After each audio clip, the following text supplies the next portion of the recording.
તો પોરબંદરમાં bogus fire safety NOC મુદ્દે TV9 અહેવાલની અસર જોવા મળી। મહાનગરપાલિકાએ બિલ્ડિંગ યુઝ સર્ટિફિકેટ હંગામી ધોરણે રદ કર્યું છે અને હાલના ફાયરના અધિકારીઓ પાસે લેખિત ખુલાસો માંગ્યો છે।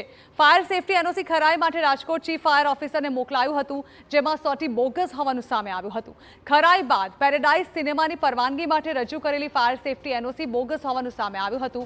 ફાયર એનઓસી બોગસ હોવાનું મનપા કમિશનરે આડકતરી રીતે સ્વીકાર્યું છે।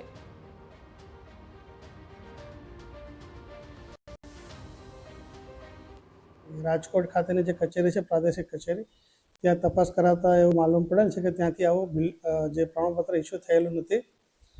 અત્રેની કચેરીમાં પણ એ બાબતે તપાસ કરતા એવું જણાવ્યું છે કે ફાઇલ ઉપર આવું કોઈ પ્રમાણપત્ર મળી આવેલ નથી।